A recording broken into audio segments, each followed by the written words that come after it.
Hi everyone, this is Dominique from the Black Woman's Guide, and I wanted to share why getting your life together is a multi-step process.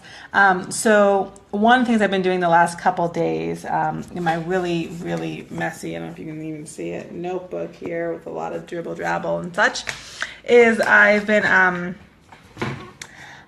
been trying to organize my email list. So I have been in business for about 10 years. I've had an LLC for 10 years. I've done a couple different things with the LLC, from consulting to training and workshops to other kind of selling products to a whole bunch of different things under that LLC name. And one of the things that came about as I'm kind of organizing all my back-end stuff was I had like a bunch of email addresses that were like kind of like dead links. I had like YouTube channels and all just different kind of stuff like everywhere. What I realized is that like cleaning up all that stuff is really a multi-step process. It's not only identifying what you need to clean up in your life, right? Number one, sorry, that's from the gym, always coming from the gym.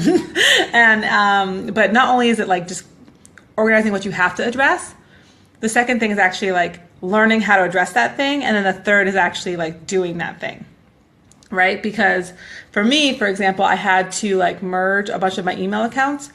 So I had to go and either do a merge or a migration, or I had to do like a pop mail thing. And it was just like a pain in my butt. It took me like 3 or 4 days. And tomorrow I'm doing a Facebook Live event called the 5 Myths That You Want to Avoid in Building a Sustainable Business. And even though I can do Facebook Live on my phone, it's a whole process to do it on your desktop computer. So like little things you don't know till you do them. And so there's all this time. What I want to share, the insight I had while I was doing all this stuff last couple of days is, it takes so much time to do one thing really well. To understand Facebook Live, to understand how to use it on my desktop, to merge all my emails, to clean up all my Google Drive docs, to resetting all my YouTubes, to, doing my landing pages, to organizing my Facebook ads, to setting up and linking my MailChimp to my GoToWebinar, to all these different things. And I think we don't really understand what we're doing till we're in it. And we don't give ourselves the time to really build the skill around it. We're always jumping from thing to thing. And so when you're trying to really build a business, it takes such focus to do one thing so well that I really want to behoove you, if you are a business owner or starting a business, or you're a blogger, or you're a podcaster, or you sell, cupcakes, or whatever you do, to really think about how you can become excellent at that thing, because it takes a lot of work to do it. And why would you do all that work just to be average? It just doesn't make any actual sense. And the more and more that I kind of do the work that I'm doing, I realize how much it really takes to do something really well, and how focused I need to be. So if you are the same, please share with me one thing that you're working on doing really well. Just one thing that you're working on to do really well. Because I think we all have to have a little bit of discipline when we build our business to really make sure we're putting all our ducks in a row and giving ourselves, really the most important lesson is like the time to do something well, because you don't know until you're in it. And I talked to a lot of entrepreneurs, even recently, who, when they launch their business, or they're like, oh, hey, what's coming up in the next month or 3 months? And it's like a list of like 10 things. And I'm like, you're definitely not gonna be able to do that. Or you're gonna do it, it's gonna suck. Or you're gonna do it and you're gonna be exhausted. Or you're going to do it and you're not going to get what you want out of it. Or you're going to do it and not get the sales you expected, right? Because it's just too much stuff. Each thing by itself, if a business, here's like an interesting kind of thing to think about. If your business requires another business to exist, then it's not a business, right? Like doing one thing should make you money. You shouldn't I talk and teach how to build content businesses, because I'm a lean startup expert, but I also teach how to build product businesses through a lean startup methodology. And on both scenarios, and the reason why I always talk about content businesses is because I think they are the mechanism to build the cheapest way to build sustainable revenue to then fund your future dreams, because product businesses actually are very costly. If you're not getting equity, most people aren't doing startups anyway, they're doing just like small businesses. But if you don't have, a bank loan or you don't have just like additional funds, they can be really expensive to get up and running, really at bulk and at scale, or at least, where you actually are buying product and items in a bulk amount to get the discount. That upfront cost can be expensive. So one of the things that I talk about is how to build a content business, and the reason why is because it's the cheapest business that you can actually build that's going to give you some additional revenue that ties to your larger goals, that allows you to build that business over time. And when you try to build, when I see people who have like 6 different things they're building, or, I just recently talked to a wonderful woman who was starting her content stuff, and she's like, well, she has a product business, but she was doing 2 different content streams. And I said, why are you doing 2? Why don't you just do 1? And then when I got her down to 1 content stream, I was like, why are you posting twice a week? Why don't you just post once a week and figure out all the content you have to make to drive traffic to that 1 post? Because you need 1 post for people to sign up for. So people are creating all these systems and all these models to build their businesses without understanding actually how to build a business.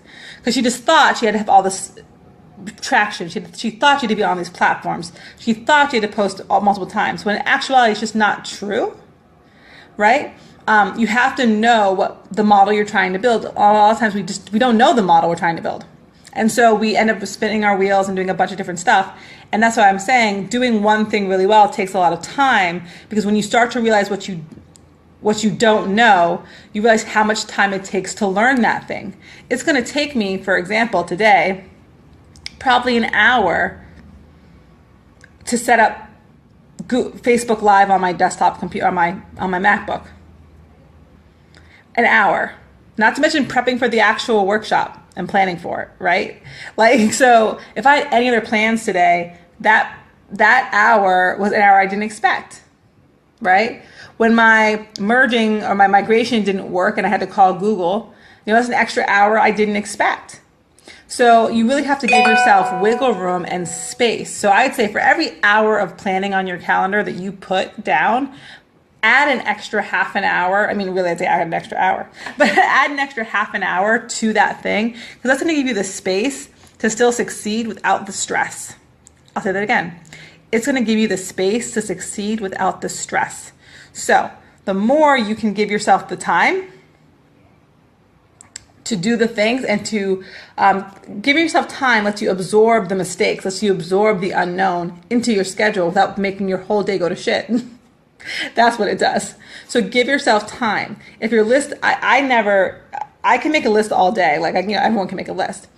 I cut my list off between 5 and 7 things, because I know personally that I can't accomplish more than 5 to 7 things in a day, healthily, happily, calmly, mentally clear, right? I need to have, even if my list is 15 things, I have to look at that list and go, it's not realistic for me to get those 15 things done.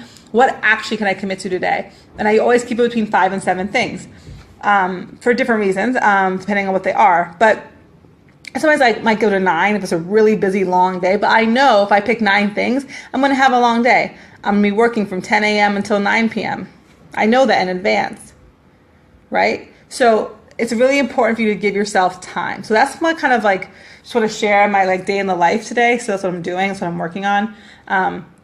And it's already 3 o'clock, 3:30 or 3:15. And I'll tell you what, I am behind by 4 things. So that just, again, that's why giving myself that space is important for me, because I don't have that much to do. But, I'm going to start my work around 4 today. Some of the things I need to get done that I wanted to start at 3, because I have to take that extra hour to get a couple other things done that I wasn't expecting. So more of the story is, get really good at one thing. Give yourself time to absorb the unknown.